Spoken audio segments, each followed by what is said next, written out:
All right, so we're looking at and probabilities now. So we kind of already saw one of the very easy ones, and that's if it's one event like drawing a card, you could have two attributes like king and heart, and that's just simply this overlap here, whatever that number is.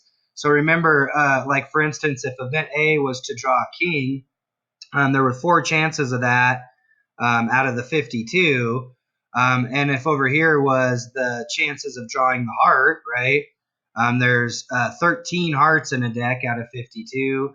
But we know that one of these kings is one of these hearts. So that overlap, that 152, is really one of these and one of these, right? So this overlap would be the probability. So if it's one event, it is the intersection in our Venn diagram. So let's look at some multiple event probabilities. So if our events are not independent, so without replacement would be non-independent, okay? So if we did replace it back in there, it would be independent and we'd be good to go. But now with this, anytime we see the word and, the first thing we want to say is, are these events independent or not? And then if they are independent, we just multiply them straight away. If they're not independent, we have to adjust the probability. Okay, so the probability of getting a king would be the first one here. So the probability of getting a king is going to be 4 out of 52, like we just talked about. Okay, and anytime you see the word and, you're multiplying these numbers together.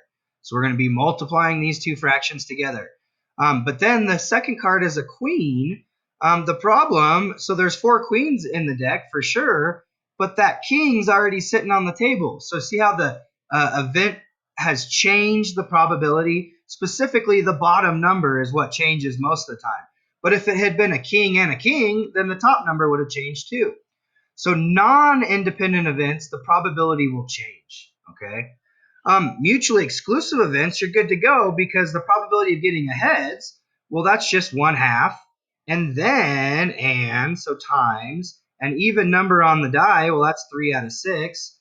Since these have nothing to do with each other, they're totally mutually exclusive.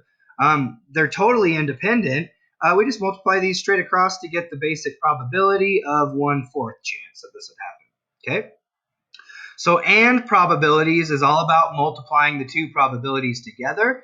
We just need to be really paying attention to independent events because if they're not independent, we have to change the probability of the second fraction before we multiply.